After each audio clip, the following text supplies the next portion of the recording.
the reason I want it in two folds because the interview is going to be in another fold and the training will be in another fold, so that at least when you're watching them, it will be simple and easier. All right, so let's go ahead and share my screen. Good evening, sir. Good evening. My name is Emmanuel, and I have a question for you, sir. Emmanuel, excellent. It's been a long time. Yes, sir. I know it's been a while. How you been? By His grace, we cannot complain. Amen. Yes. Amen. Oh. I just joined, so I missed the interview. And my question is, are we going to get a copy of that so that we can also listen and learn from that, please? Absolutely. So what I would do is we are uploading them to our YouTube channel. And so I'm going to provide the link in the group. So you tap what you can listen to yesterday's interviews and today's interviews. Thank you. You're welcome. You have to be in touch with my brother. Where have you been? I was missing in action a little bit, but I'm back. So no problem. I will keep in touch. Thanks for your time too. Thank you very much, sir.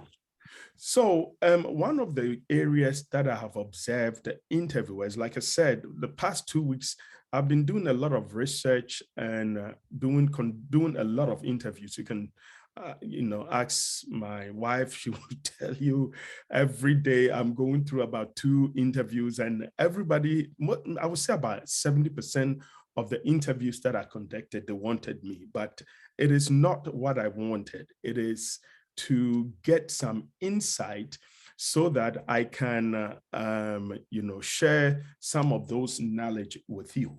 Now, overall, I realized that they are looking for someone who can interpret phishing.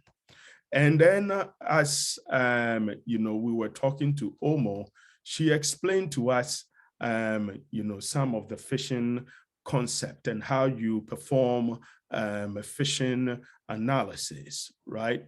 And so, I'm going to take you through some few PowerPoints that I've put down here for phishing analysis. And also, they also ask a lot of questions about the MITRE, right? My pen is not writing well, but that's fine. MITRE, a framework, or the MITRE attack framework.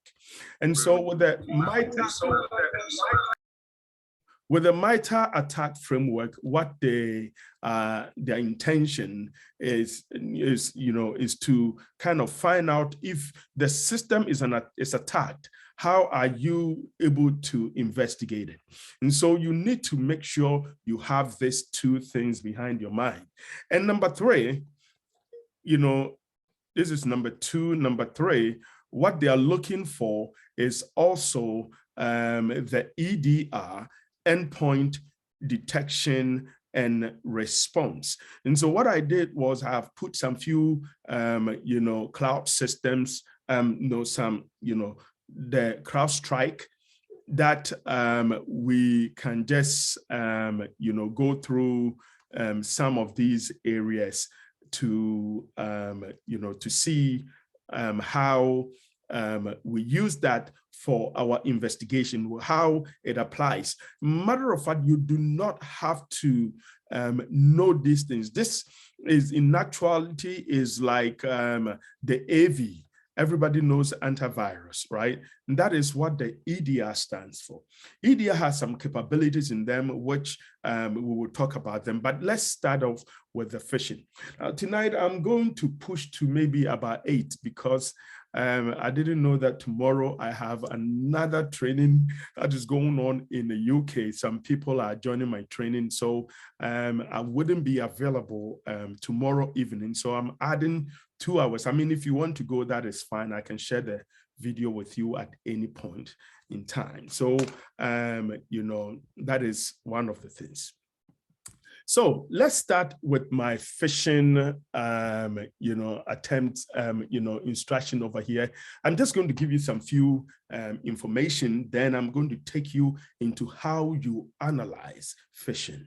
And so when you are talking to them, when they ask you, what is phishing, right? You should be able to talk about this. So I was thinking about, where do I start from? Because we've been talking about phishing a lot, right? And so one thing that I realized is that phishing is the human factor of security, right? It is you, the person, that have to put in the security, because you see it. Phishing doesn't attack you. It is you who exploit the phishing, then you have that attack.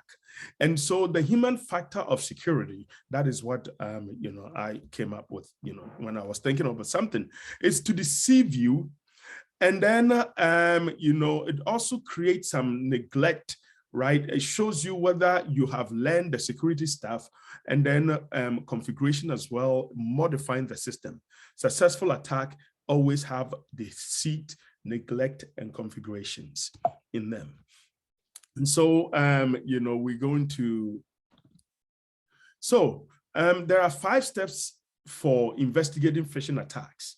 Make it very simple for you. I just put it down together, very simple. So phishing is a common and effective cybercrime tool, but even the most sophisticated threat actors make mistakes that you can leverage in your investigation. I mean, I don't know why I put this one, but then, what I mean by, is the most common, an effective cybercrime tool is that phishing comes to us in different forms. And so when the phishing comes, the attacker will use different forms, different means to attack your system. Email, text messaging, they can use any attachments. You mean even phone calls, which is phishing. It's part of the phishing, attacks. They use that to attack you. So step 1, analyzing initial data, searching for the artifacts. You may hear the word artifacts a lot, right, in our security world. And so analyzing initial data is the bigger part of it. How do you know you have a phishing? So you start by analyzing the phishing attack types, the timeline, distribution methods, and malicious content. There is a company that have this particular tool. We used to call them, I think it was Zone Lab, right? Zone Labs.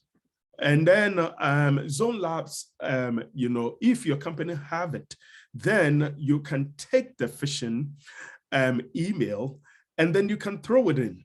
When you throw the email into the Zone Lab, right, it will do the investigation for you, but you still have to read it.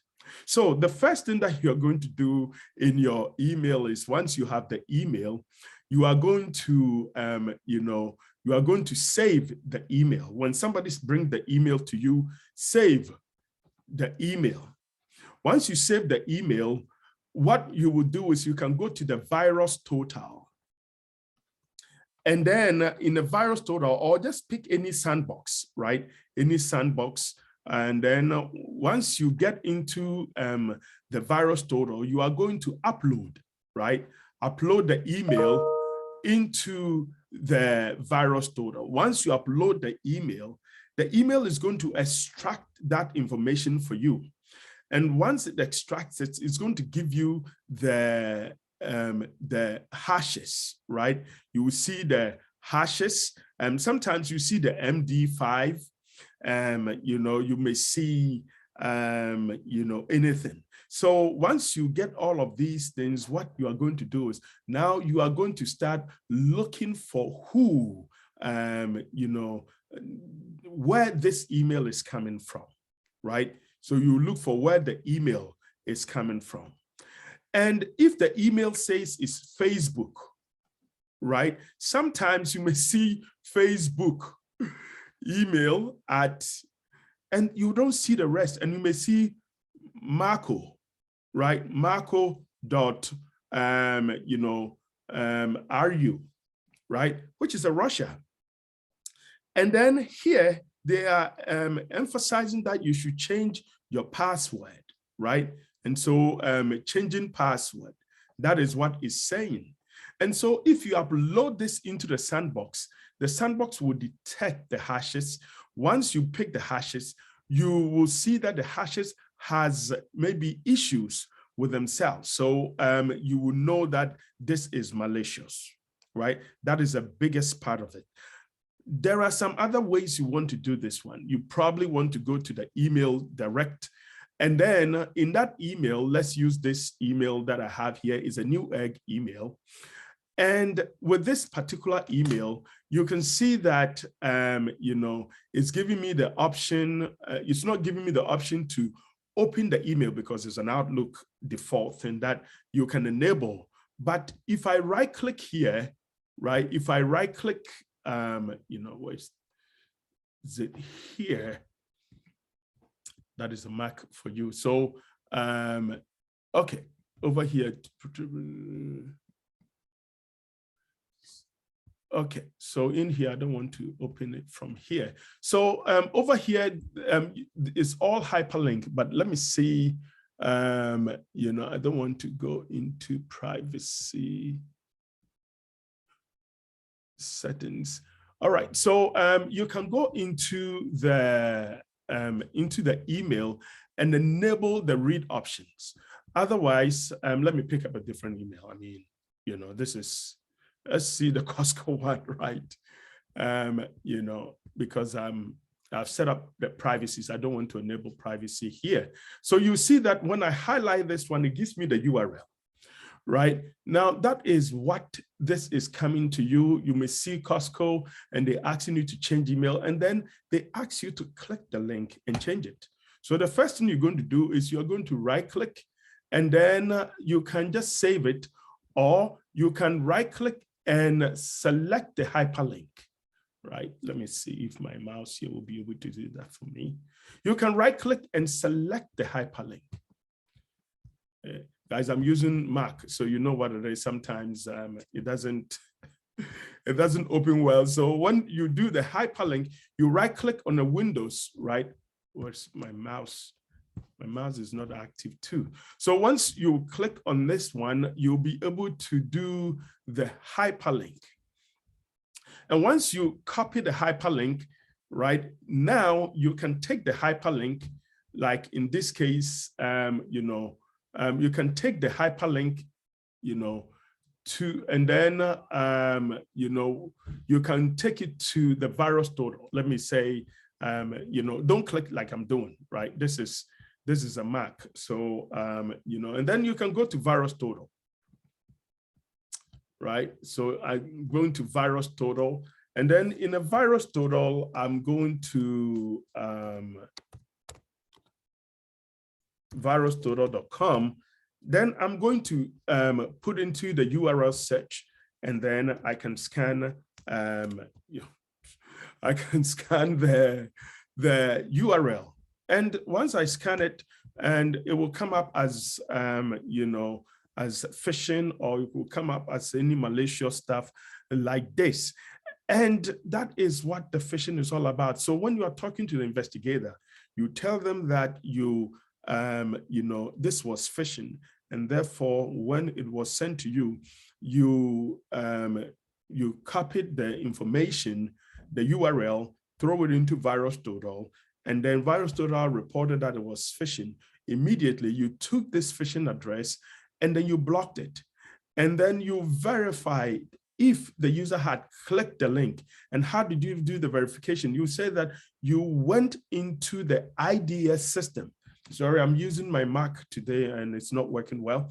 You said you went into the IDS system. Maybe next time I'm going to just remote into the office so that we can log into the IDS. So you log into the IDS, and then you threw the URL inside the IDS, and then it showed you who clicked the link. And that's it. Make it simple on your side, right? Who clicked the link, and you saw one person had clicked, and so you deleted it. I mean, you reported you spoke to the person, and you requested him to change the password, and that was it. You blocked it, so it's not effective anymore, right? It's an interview, so they're not going to look for entire process. But then if they ask you, okay, So, you know, one question can be leading to another question. If they ask you on a phishing note, right? Let's say you have a bulk message. We have what we call the bulk phishing, right? Bulk phishing. In a bulk phishing, this is addressed to a certain segment within the organization, let's say the HR, right? And so all the HR, about 50 of them has it. And so what you are going to talk to them is that because of this, you took this and went into maybe Blue Coat, right? These tools that I'm giving you, I mean, you don't do anything in here. It's used for blocking, right? You can say that you use Blue Coat to block. Proofpoint. I mean, you need to, hang out with these things, this language, to do that. So Proofpoint does that. And we have the Cisco Iron Port, right? Cisco Proofpoint. Cisco Iron Port, all one word, not two words, right? There's no space here. So you use this Cisco Iron Port or Blue Coat, or you use the Proofpoint to block this particular link. And how did you do this? You send the subject of the email and then the email address, because remember, it's phishing. So you can be having info@marco.com, and you can be having anyone at marco.com, right? You can have in who at Marco. I mean, so you can be having a whole lot, so you cannot block a specific email. So you want to block the domain, and sometimes the domain also will be changing. And so what you would tell them is that in the case of a bulk email, phishing email, you block the subject and then you block the domain, right? Block the subject and the domain. When we talk about subject of the email, this is the subject I'm talking about, right? If you look into here, you see Costco wholesale online, whatever it is. I mean, I think that's what it is, right? No, here we have gifts for everyone. that's the subject. If you look into the subject, you will see, that, the subject here, you locked out with yarn deals, right? And that is the subject of that email. So you take this and block, right? You block this one or you purge. Again, there's another language that we use here, and that Blue Coat Proofpoint Iron Port does. When we say purging, you understand what purge does, right? I mean, make your statement look good. So you can say that there was a time you were investigating a phishing attempt. It was a bulk messaging, and therefore what you realize is that about 50 people have clicked on a link. And so the moment you investigated and identified that it was malicious, don't waste your time and say, I went to VirusTotal. The moment you investigated and I realized it was malicious or was a phishing, well, malicious phishing, I took the subject and then I purged this into, I pegged this from the system, from the Cisco, from the Proofpoint or from Cisco Iron Port or from Blue Coat. And, the moment I did this, the email is gone, because when you purge, you wipe it off from the system. But now, coming to those that have clicked the link, you send the request for them to change. You open a ticket and requested them to change all their passwords. And that's it. Very simple. You don't have to do anything. And so you blocked also the URL. I mean, you blocked it, you purge, and then you reset the passwords. Very simple. And that is when it's a bulk message, right? Bulk messaging, bulk phishing. Bulk phishing means a phishing that is attacking many people in the organization, that many people have received that email. So you don't know whether they have to click the link. So the moment they click, everybody is affected, right? That is the bulk phishing. And so, we should just know that. Okay. So where's my other PowerPoint? Where is it here? Okay. So, and I have,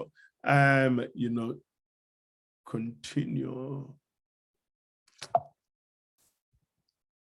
All right, so here, what I said is that start by analyzing the phishing attack type. You want to know the type of phishing, timeline, distribution methods. Was it a bulk message or was it individual stuff, right? Does it have malware in it, malicious content? So we have the phishing, and then it's also a malware. And so you take that, right? And so phish with malicious is dangerous, right? Phishing with malware included. A lot of phishing attempts is also malware, because if I'm designing phishing attempts and not only looking to lure or maybe trying to exfiltrate the customer's data, I'm also trying to infect their system with a malware. And that is where we have malicious phishing. And so if you have phishing link that has both of them, you need to know by seeing what it is. And Virus Total gives you all of that. And primary indicators, what are the indicators? Is it email? Was it an attachment? Was it a name? Was it a link through, was it a domain? Some of the link is freak. It takes you into a different website. So it's important, some of these concepts as well, right? And then we have, where is it? Oh, yeah, let's go. So then examine the decoy. So when I said examine the decoy, that tricked the victim into opening the malicious, page, right? The decoy is that email or is that thing that is attacking you. So at this point, we are not talking ordinary language again. We're using what they are using on a field, right? We're talking about decoy, right? And so you open the decoy, and then you want to find out how was this person how did this person lose that credit card information? It was because he clicked the link, and the link says, change your credit card, password. And he did. And when he did this one, the person is now infected with that malware. So that's one of the things. So you look for the decoy, the website, the email. Generally, the decoy is an email, malicious code, or phishing website that is taking you there. You want to know where it's coming from. Look for the artifacts such as attachments, such as fake payment documents, right? Phishing links, which are often disguised as legitimate rules. So when you are doing this, you are taking this and you are giving, you are looking for that information, this decoy, and then you want to take it into the intrusion detection systems. In other words, right, the IDS, and you want to find out where it's coming from. You are going to dig the source of that, right? Once you dig the source, then you can find. Now, phishing links, which are often disguised as legitimate URLs, is very big, in our world. So, phishing links, send, receive timestamps, which can help build an incident timelines and sometimes determine the sender's time zone. Because if the server that is using to send these things is in Russia, and and you don't know what it is, you don't know the URL, then you probably wouldn't be able to get it. Because once we get it, we pass it on to the next level, or we report this as malicious. I mean, you can flag this as malware, go to the Palo Alto, go to Blue Coat, go to block block sites, and then you can block this for good in the world, right? If you have antivirus organization, send it to them, let them also list it and block it too. So here, the email headers are very important. Email envelope from, return path, reply to, receive from, which may allow you to extract the attacker's real email address and domain, even from the forged email details. Very important. We use the MX toolbox when you have email like this. So what you would do is that you double click the email, and then you go into the properties, copy the email headers, and then you can get the email headers. But that is when you are doing the actual investigation yourself. So when you are talking to the interviewer, let them know that you know what you're talking about. These things that are put together, I'm going to share this video with you. These things that are put together should be something that will lead, can help you to, get,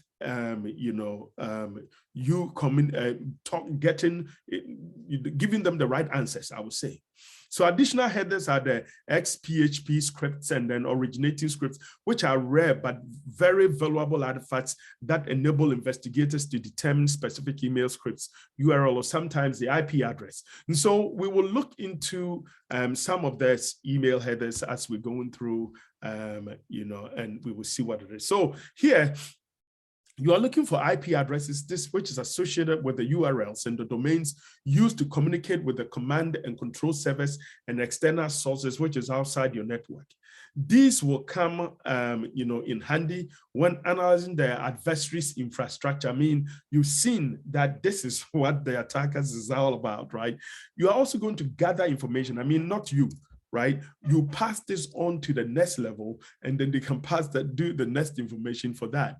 And developers' contact information left in the code, nicknames, email addresses, messengers, and contacts. Do you know in an incident response level 3, which is normally what I do, mostly when we are doing the level 3 analysis, which is the level of hacking and investigating higher threats and stuff like that, right? There are sometimes they leave their footprint. They build the site and they leave their full name. And so we are, we can send, maybe Secret Service, if it's more espionage, if it's in the US here, we can just go and send us, maybe police to arrest that person. And that is normally what we are looking for. So you are looking for the contacts in an email when you change to the script form, and then we can pick the test documents, notes, inactive software functions, names of variable and functions, coding style. We want to see the kind of coding. Did they use Java? What kind did they use? And all of that. So we go deeper into looking into these things, right? And the tools I'm talking about is in your hand, but pretty much it's harder to find them. URL leading to phishing sites are often found in a targeted mail out, right? Phishing websites analysis may include analyzing, available WHOIS registration data and DNS record. You want to find out who owns it. If it's Russia, of course, we just go ahead and block them. But, to some extent, we report them into the federal government. Noting the website's functional features and technology stack, scrutinizing the web page code if there's a website like that, examine forms and authorization interfaces, tracking network activities when the client application interacts with the phishing web service. And so when the system is interacting, we always want to track that particular server and then find that system.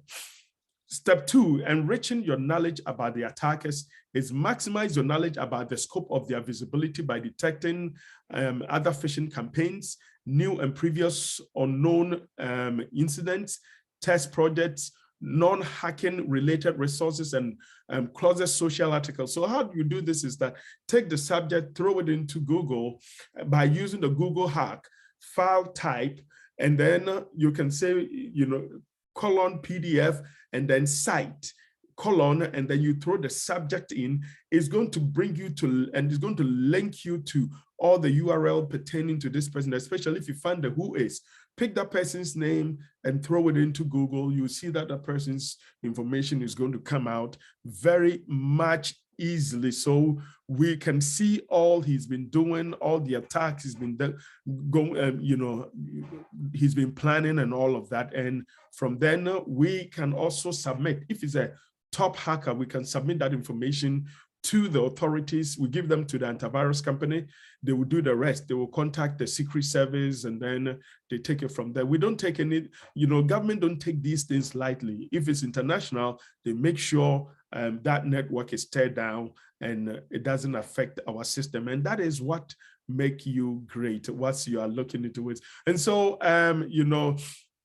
We look for test projects, non-hacking related resources, and their closest social circle. In one case, an attacker's girlfriend's Instagram account helped identifying their threat actor, right? And this was around 2000, I think it was 2012, 2013. Symantec brought out this, right? The girlfriend was not as concerned about his anonymity as he was, right? And so he was using the same computer on that system, and that is what information got, connected to his programming. Often the most successful hackers have ordinary jobs and live normal lives. And that is what I said. They try not to mix their legal and criminal activities together. So when you look into them, of course, they are simple, but then a lot of times they make mistake like any other body else, right? And so when they make mistake, we are able to track and then we stop their activities. All we want to do is to stop the activities, connecting the dots. And so at this point, when you are doing investigation, you want to use something like the open source intelligent tools, which you can use it to merge into different data that is going on. They all use the same tools. It said good people do good things for good reasons and bad people take advantage of that, right? They use the same old stuff, what you know, against you. So the indicators begin to merge into a long chain leading from original phishing attacks to specific person or a group. And so phishing is normally what it's all about, and that is what the interviewer is all concerned about. So validating the connection of the rule is very important. And so, the rule of three is what I call this. The next step is building and test hypothesis to create a chain of links from phishing activities to specific people. Because after we find a link, we just don't block. We want to do extra investigation on where the attack are coming from. So for the interview purpose, you don't need to go all of these things. For interview purpose, what you have to do is answer the question like we talk about. What is phishing? How do you investigate phishing attack? Simply, once the phishing comes into the system, if it's email, you don't click the link, you right click to copy the hyperlink, throw it into a sandbox, scan the URL. If it comes up as malicious, you can go ahead and block, and then you take the same URL into your IDS to find out if anybody clicked the link. If people have clicked and you find out how many people have received the same link, if there were many, you go ahead and then you purge from your system. In a case where it's malicious, you will scan the system. So watch this, right? If it's ordinary phishing, you change the password. But if it's malicious, you will scan the system with an AV, with antivirus systems, and that is what it is.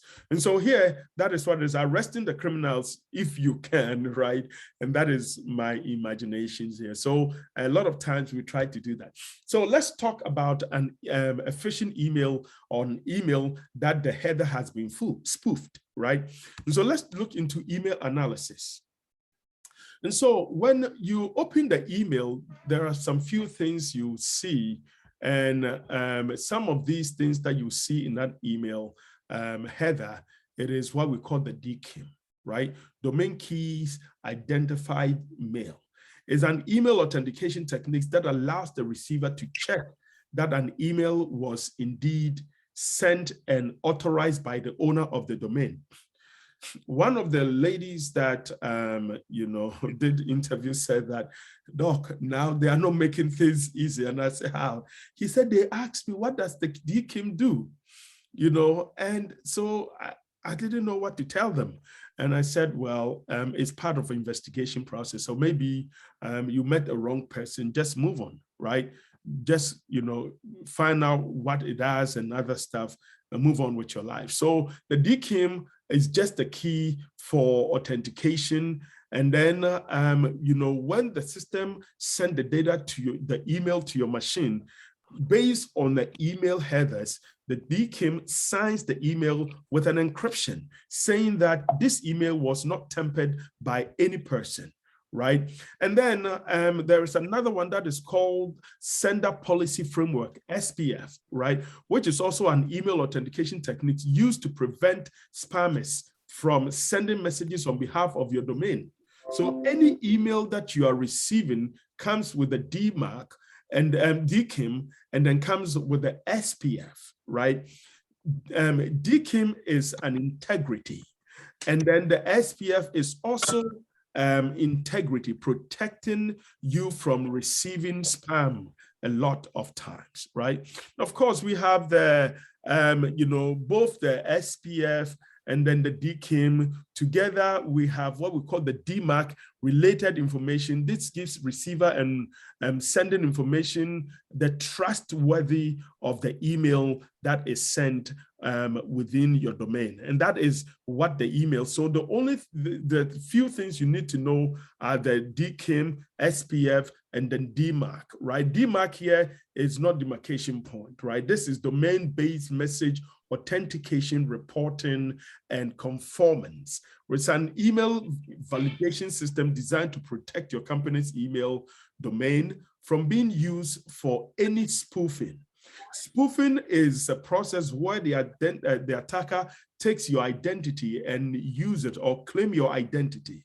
That is as simple as that, right? So phishing scams and other cybercrime, falls into this process. So DMARC leverage the existing email authentication techniques, and then the SPF, Sender Policy Framework, and then DKIM, Domain Key Identifier Mail, also adds the important function and gives you an integrity of that email. So if you have all of these checked out as not modified, then of course, you have a very good email and there is no problem with this particular email. And so when you're doing investigation on an email, phishing email, whatever it is, this is the area that you have to look into. Okay, any questions for me so far?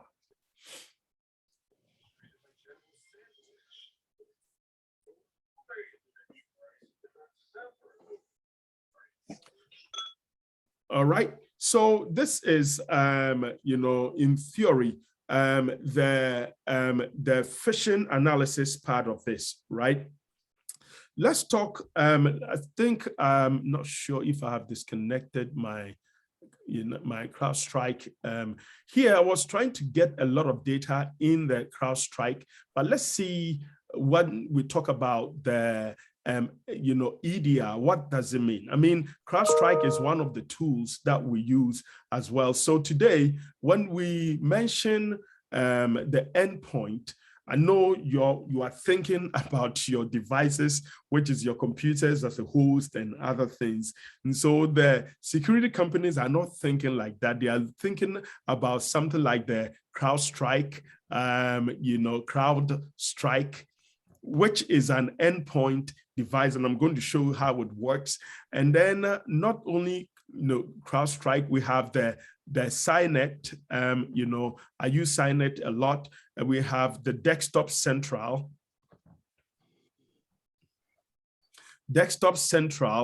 And then there is a whole lot of them, something like, Carbon Black. I know some of you have heard Carbon Black.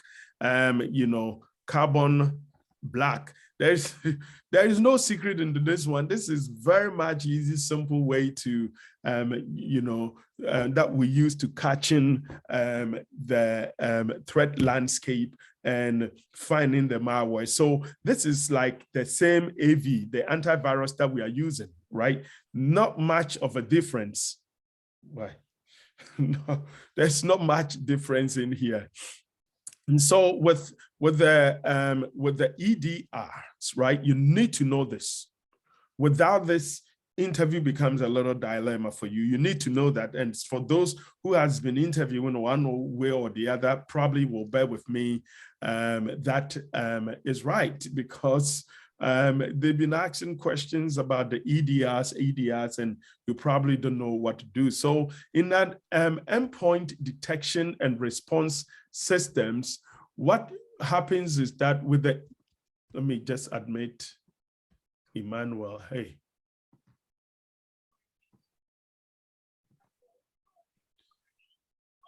Okay.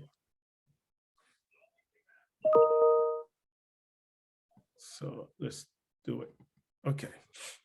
So with the endpoint detection and response, right? What happens is that it's looking for the threat landscape, right? Same as the IDS, threat landscape. And so since it's looking for the threat landscape, it's looking into everywhere that data first hit in your system.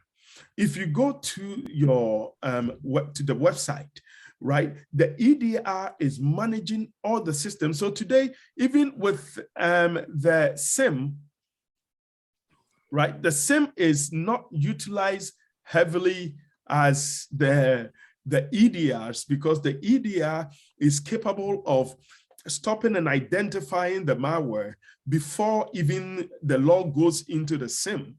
And so we use the EDR to detect and to find the malicious content, right? So let's see what I have here. So I'm using one of them, which is a CrowdStrike, right? I was going to use the Carbon Black, but then I couldn't connect it. So let's see what the CrowdStrike have here. So one of the things is that I want you to just add something like a CrowdStrike on your resume. I mean, it's not something that you need to learn it from anywhere, but you should be able to talk about the fact that you will use it to perform your analysis, right? And so here I was putting the 2016 where we had a lot of breach. If you look into the like 2026, 22%. Rise in breaches and 146-day average. And this was by Verizon. Verizon was the one that gave us this information. Let me see if my diagram here, I can expand it here rather so that we can see, because this is very important, right? Oops. So this is,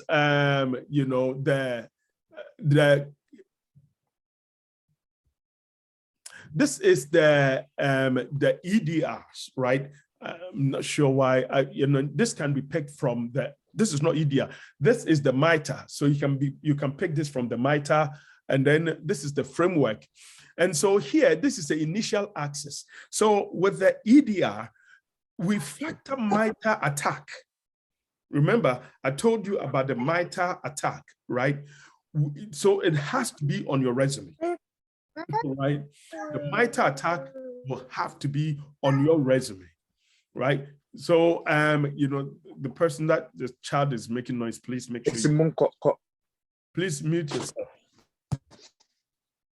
right? And so the initial access, right, shows you the drive-by components or compromise. How did the attack get into your machine? From which method? Which side did you go to? What happened? And so when you are talking about the EDRs, you use the MITRE attack to do the investigation, and pretty much that's what it is, right? And so you see the initial access, the performance, the executions, privilege escalations. You see all of them. So how did the attack execute the attack into your system? So I think if you go into that side, you will see all of them. I'll try and open it up for you. I think mine here is kind of a little blurry because I tried to shrink, all of that. So let's say, MITRE, MITRE attack framework here. And let's see if we can find the framework that will give you see. Now, today, I'll show you something that is coming into the market as well, that is called the XDR.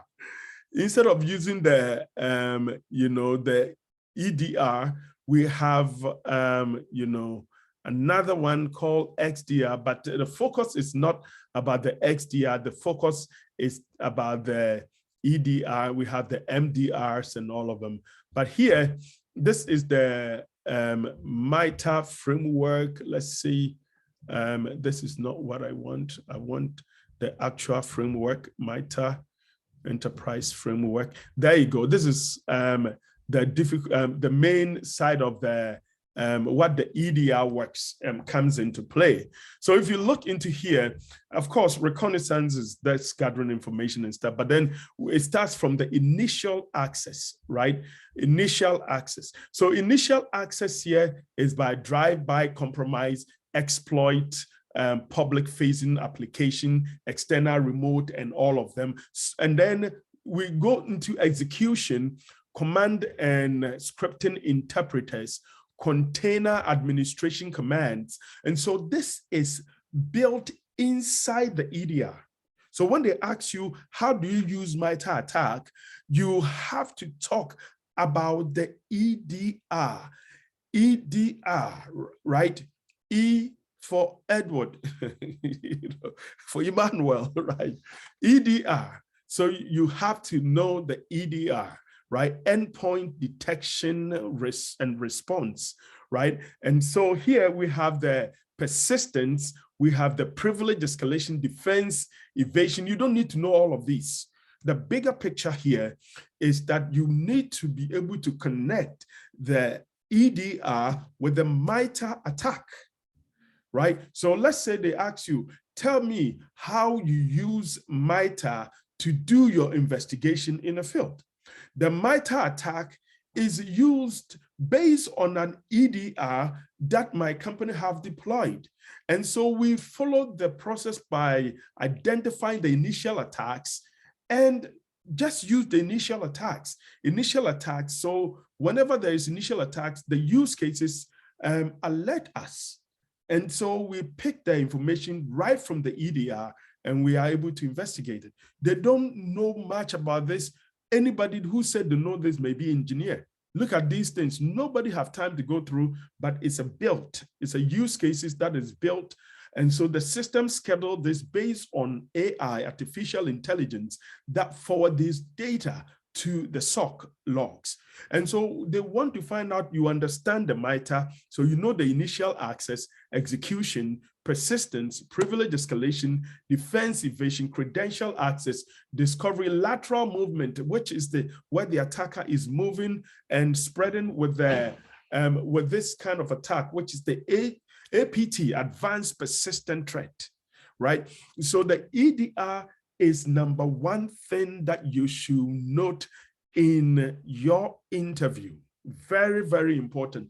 If the interviewer is not, like I said, not looking for 100%, but they're looking for some key area in which they believe you can talk about, right? And so,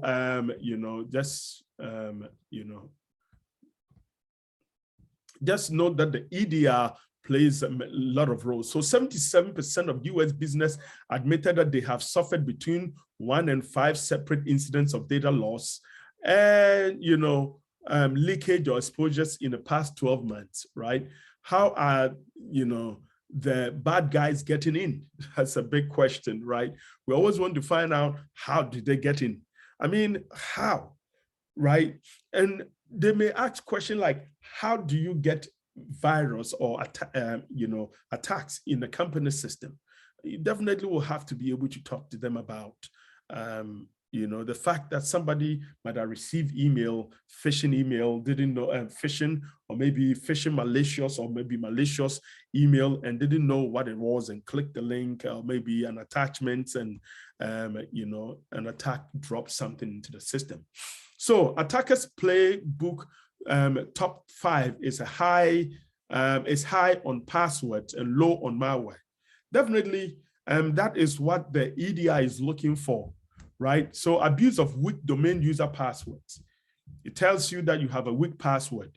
There's something we call the broadcast name resolution poisoning, right? And so, like using the W part, that is pretty much, where the system goes in fetching for those weak password, local admin password attacks, pass the hash, for those that remember that. Attacks on a clear text password in memory, right? attacker will use something like mimicards, insufficient network segments. I mean, there are different ways that attackers always want to hack you and attack your system. So, you know, we have hackers are offering Apple employees big money for logins. So one of the biggest attack that Apple received, I think that was the early part of this year, is Apple ID logins. And it's always the truth that Apple receives a lot of attacks, right? I mean, they use their sites.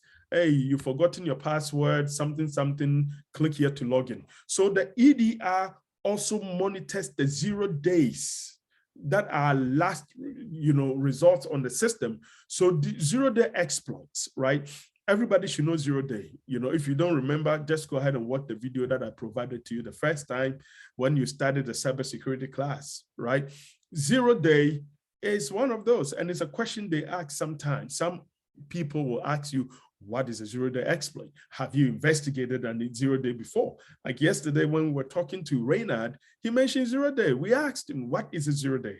Have you, you know, captured 0 day before? Have you seen any log? How was the log pattern? How was the signature, right? And these are some of them, but you don't need to know that. So the 0-day exploit, it has a use cases that is built into the endpoint detection system. How do we stop the bad guys? That's a big question. How do we stop them? Now, we cannot stop them, but we can limit their access, right? And so through machine learning, we can do a whole lot of things effective against new, you know, modified or packaged malwares. You know, we can just, the machine learning will help us. And primary benefit is that, you know, the anti-malware efficacy and system performance, that's anti-malware, not any malware, you know. And so caution is watch out for learning period. Malware is used in less than 50% of attacks. That is what it is, majority of attacks, because malware is malicious code. I mean, if you don't do that, how do you get in? Right? And that is, and then we call it blind spots because the user doesn't know. The rest of the cyber kill chain is dependent on the blind spots, because you think, oh, this is good, oh, this is not bad, you know, and then you click this, you know, and that is where most of the attacks occurs as well. You know, so we have the behavior analytics, which is done by the CrowdStrike or maybe by the EDRs. And so we look for behavior effective against web shells and other advanced infections, stolen passwords and abuse of legit tools, and ransomware, lateral movement, persistence, data access and exfiltration. And then the primary benefit is coverage for malware-free attacks and polymorphic malware. Polymorphic malware changes its behavior all the time. Detecting is easier than preventing. I mean, if we detect, I mean, that's why we use the ideas. Blind spots, anything happening, pre-execution. Somebody should mute himself for me, please. So we have, you know, the bugs, right? A lot of bugs, exploitations, exploit mitigations, you know, effective against exploits, hugely prevalent exploit kits, and also, you know, primarily benefit is system hardening. These are what the endpoint is designed to come up with, right? We have the learning mode, the false positives, extracting values, the FPs, you know, this system tried to identify them, blind spots, insider threat, stolen credentials, abuse of legitimate tools. So it is like using your SIM, right? So some companies, they don't even focus on a SIM anymore because of the EDR. So, and it's so easy to use to identify anything. Sandboxing and isolation is very good way to do that. So effective against exploits, hugely prevalent kits, same thing. Primary benefit is impact reduction, right? Caution is now a part of Windows user impact, right? Blind spots is insider threat, stolen credential, abuse of legitimate tools as well. And that is, and detection and response. And so you look into this EDRs, is there to identify to detect, to provide you the detection response and all of that. Effective against advanced threat, 0 days, APT, activity, insider threat, abuse of legitimate tools. Primary benefit is visibility, because we're able to see who does the work, how smart it is, does it scale, do you really want forensics? So this one kind of give you everything that you should know about the EDRs, right? Threat hunting, very important, because it's hunting for threats. You do less work and the system is doing it for you, right? And so for those who do not have any EDRs on your resume, I definitely will encourage you to go ahead and put something like a CrowdStrike on it. When they ask you, you say that you use it to do your investigation, identifying malwares, identifying, weak passwords, insider threats, abuse, any other APT stuff, and then that is what you are using it for. Pretty much it's as simple, but they want to know if you use something like this before, whether it's, CrowdStrike, Carbon Black, MVision, MC Vision, right? MC Vision is, McAfee one, but it's also a cloud. That's why I say MC, McAfee Cloud Vision. So it's both, the on-prem and then the cloud, right? We're going to talk about this in a minute. So we have the primary visibility, tailored detections for threat hunting. Do you have the talent for this? Hunting versus MSSP, right? Data availability and breadth, right? And that is, what is in blind spot is prevention. And that is what, this is all about. So for here, I mentioned the EDRs, right? Not EDR. I mentioned, let me clear this one. Okay. So I mentioned what we call the on-prem and then cloud. So there are a lot of times you are interviewing with the person and they will ask you, and they talk languages like on-prem and cloud. These are new, verbose languages that derived this year, because we were talking about premises, cloud, but then, this year, the language, the terminology started, and so we have the on-prem and cloud. The on-prem is the systems in your area, your physical systems, right? And then we have the cloud, which is the cloud-based. So companies may have these two, like systems like 365, not 365 here. This is in-house applications, right? In-house, DNS and all of them. And this is like the 365, Adobe Suite and Confluence and, Confluence, and we can have SharePoint and, other tools, QuickBooks, for accounting and all of them. I mean, there's a whole lot of them, but this is a physical environment. And so we call it the on-prem. On-prem means the premise, physical premise, and then cloud. So you hear the word on-prem and cloud. Now remember that these interviews should be much easier for you, right? So we're going to go, and that is, in theory, what this is all about. So the endpoint, the EDR, is there to detect the malwares. Is based on use cases, malware, password weaknesses, identifying issues, insider threats, the APTs. Think about any threat, right? That is what this is all there to do. All right. Any question here before I finish my my thing here? But we will still be talking about some of these things as we are moving on. Maybe on Thursday we will talk a few areas of this investigation thing that we're going through. Any question? So now this brings us into the job search thing. The job search that some of you do, it should be as straightforward, very much easier. You don't need to beat yourself and all of that, right? Now, like I said, this week, last week and this week, not last week, it's about 2 weeks ago, and then last week, and even yesterday, I did go through few interviews, but I'm done. I don't want to do anymore. It's just a time wasting and all of that. So what I did was I came to here, and then I started looking for cybersecurity, right? Cybersecurity, you see there are entry levels, there are cybersecurity analysts. I mean, I'm looking for good money, not so good money, but at least something that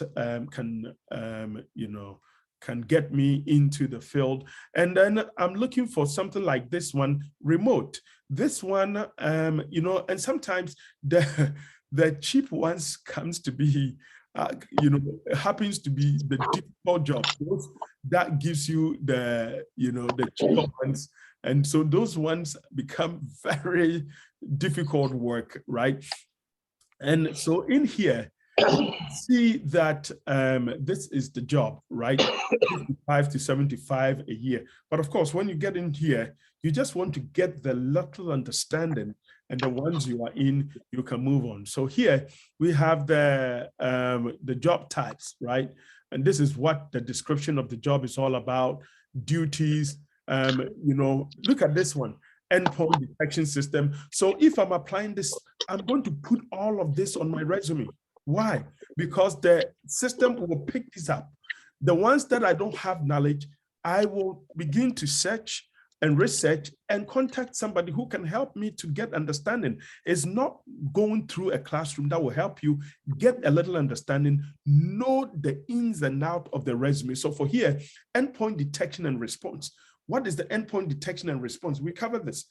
CloudStrike, Carbon Black, Desktop Central, all of that, right? Mac Visions, McAfee's Mac Vision.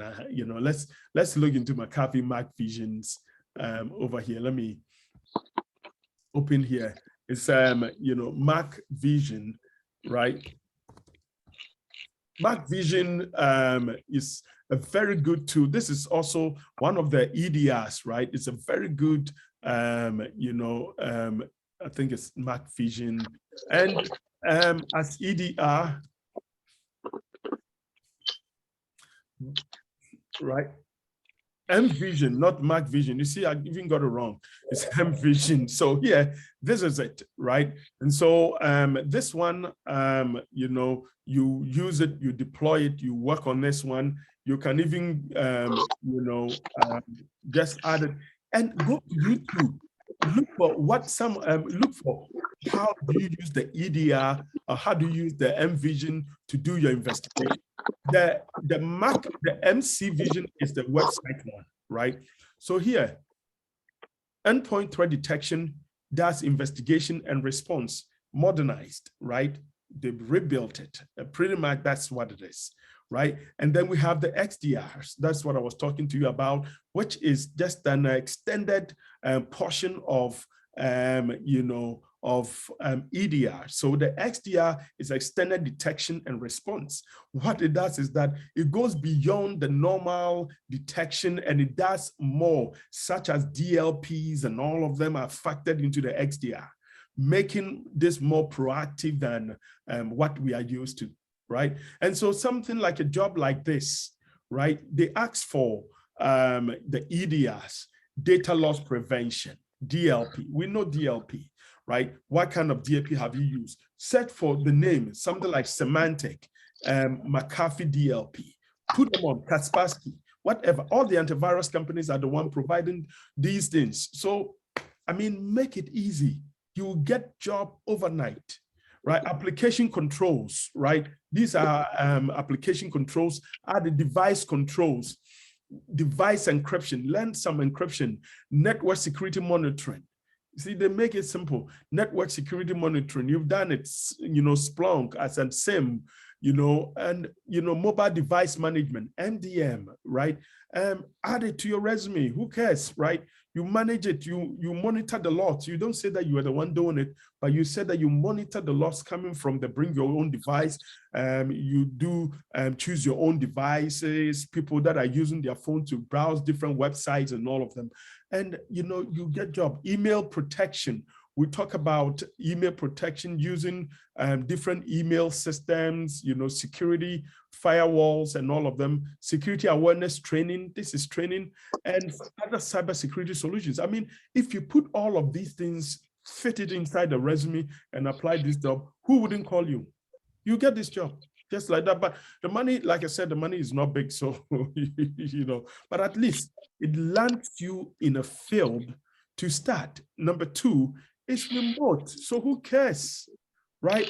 It's remote. Does it say remote? Yes, it's remote, right? And Allied Technology Solution is in Dumfries. Dumfries. Right? And that is what it is. Now, for those with the clearance, this one is nothing. The CISSP here. You see, the reason why people get $200,000 job, it's not because of other things. Something like if you have a clearance and stuff like this one, you will get it so easily. It's nothing. They want people to fill in here. And all you need to do is to be able to talk. See everything that is listed here, all the qualification. You have more than this. You know more than what $200,000, $215,000. Look at that. The only requirement is that the DoD, top secret. That is what you need. I mean, if somebody is doing a security, especially with monitoring, and are not getting good money, I mean, if you are in the field, for those that are trying to get to the field is understanding, but those that are already in the field, right, and you are not getting good money, sometimes I don't understand. Right? So to get into the field, I mean, just use any to step in. But once you get in, I mean, just work your way up, getting a good money. This one is 53.7 hourly, 0.57 an hourly, right? This one too, much easy, right? This one is full-time, but you have to go on site, I think so. This one is remote. You see, and so with this particular one, remote one here, it's up to 100,000 a year. I mean, that is not bad for the start, right? Even if they give you 90 or maybe 95 or something like that, all you need to do, this one, public trust. So public trust doesn't mean that you need to have it. Public trust meaning that they will do it for you, right? Because public trust doesn't transfer from one company to the other. Work authorization, look at this one, green card, right? Green card, all you need to do is fill your form, FS86, and then go to 7 years, provide all the information, and this is what you have to do. Put everything in here, PHS, DHS, Teams, and prepare nonsense information. This one, see? You wonder why this is even here. Experience, tenable vulnerability, see, Nessus. This is what you're going to do is preferred, right? Cybersecurity analyst, 4 years. I mean, everybody who finished SLAM has more than 4 years. You should be able to get this job, right? For those that need public trust is not transferred. So one company will issue you for you. So if you move into another company, they have to give you. So this one, that means you have to be ready to apply for the clearance. And that's it. You see how the job is. And keep applying, like this one, cyber vulnerability analyst. This is a DoD too. Right? So you move past those ones that require government clearance if you don't have clearance. Look at this one, right? This one, cybersecurity analyst. And, and if I tell you, people with monitoring are the people making good jobs, good money. I mean, what are you sitting there waiting for? Apply, keep applying and get the interviews. The bigger picture is get the interview.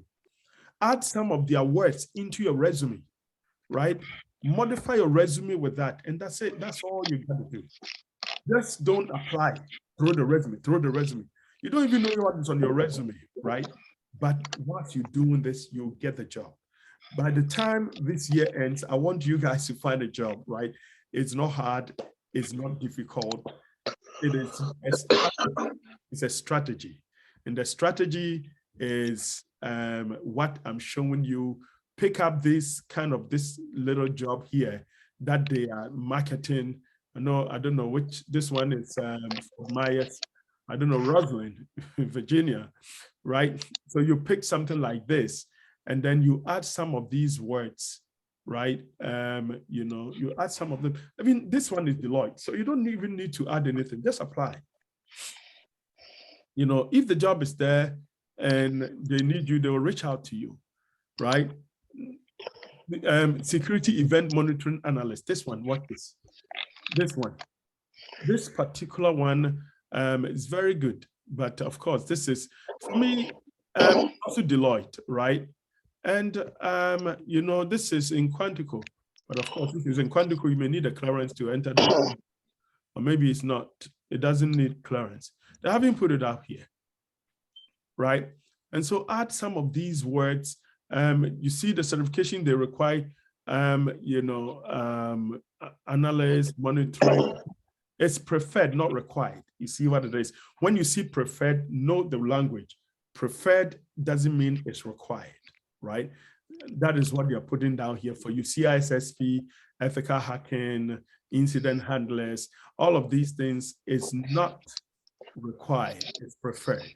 And this means you can, you don't have to have a Security Plus will take you to many, many places. See, cybersecurity analysts that I selected, see all these things that we are looking in, and just add some of them: DLP, IDS, IPS. Some of you have IDS, IPS, DLP in your thing already. Database activity monitoring. This is monitoring, so add it. It doesn't matter. Nobody will ask what kind of database. If they ask the database, of course, there are a lot of databases you can talk about here. And then we have, in-depth hands-on experience with at least 2 of the following: Active Directory, it, Windows Workstation, at least 2, that's all, right? So I'd say you don't need anything else, and that's it. You see what it is, add them on your resume, and that's how you catch the system, and then they call you for interviews. And that is what I have. I don't have much to say. If I am to say, I'll be talking and talking and talking. But then, do anybody have any question before we end tonight?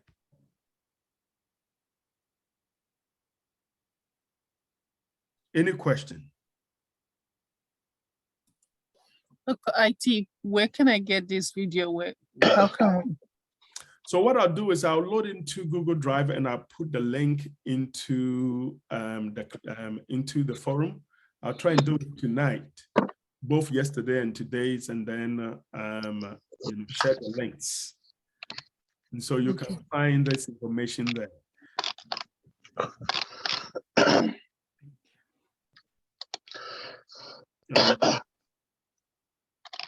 Any question for me?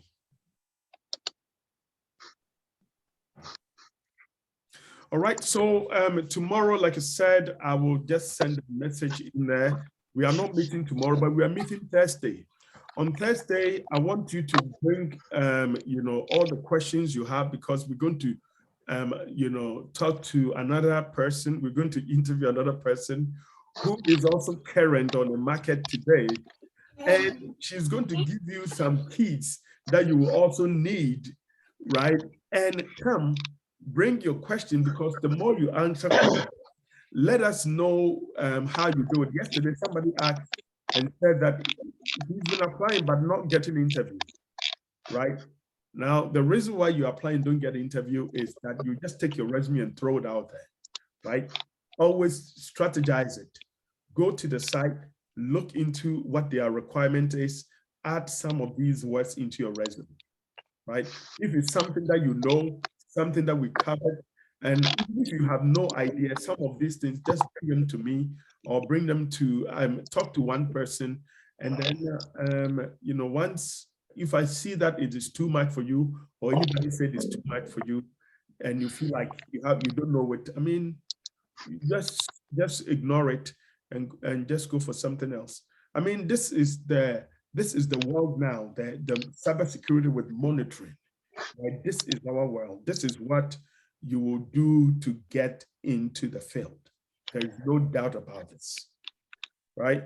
Like I said, I did almost like a whole lot of interviews, and I'll say about 70% that called me, anyone that called me want to offer me the job. And it wasn't big. If I show you my resume, I use the same template that I was using for building resume for people, reduce everything to the lowest, security class, and I remove even my degree from it, and just showing the language, but I apply.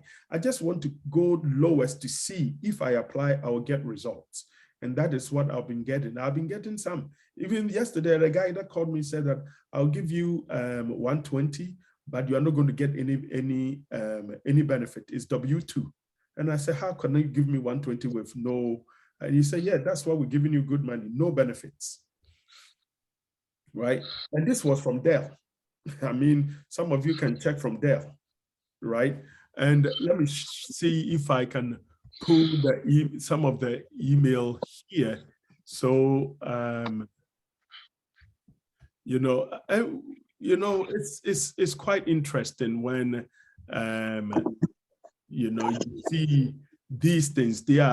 There's no magic in here. It's just the process of you studying and looking into how the market is framed, right?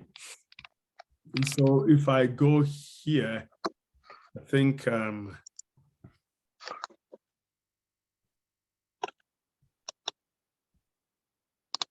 this was the last one. As for today, I was tired, so I said no more. They keep calling me, and I have to stop that nonsense. So I've been applying from here, and there, and where is that? So let's see. This is my fictitious email. So in here, what is that lady's name? Yeah. Right. This is a video interview I had yesterday. See, 2:30. As soon as I finish, they want to offer me 120. No benefit, W-2. Right. And so, like, what I'm saying is, if you are ready, this is available. I mean, it is a hidden world for you. You don't have to wait for anybody to do this for you. You don't have to beat yourself in any capacity. You can get the job. It is not knowing all the technologies. It is confidence. It is knowing what you know and say that this is what I know and this is what I'm going to use in the field. That's all it is, right? Because the little that you know is more than enough to get you into the field. And so follow the lead and what I have spit out, and you will be successful. All right. So that is the conclusion. That's no more talking. Any other thing? All right. If there's no question, then I will end tonight's meeting, and I will see you on Thursday, same time, 6 to 7. All right, Thursday, 6 to 7. We are also having a new person coming in. We will interview him. He's also going to give us some skills, and we will see what everything is all about. Thank you for coming. Have yourself a very wonderful evening, and good night.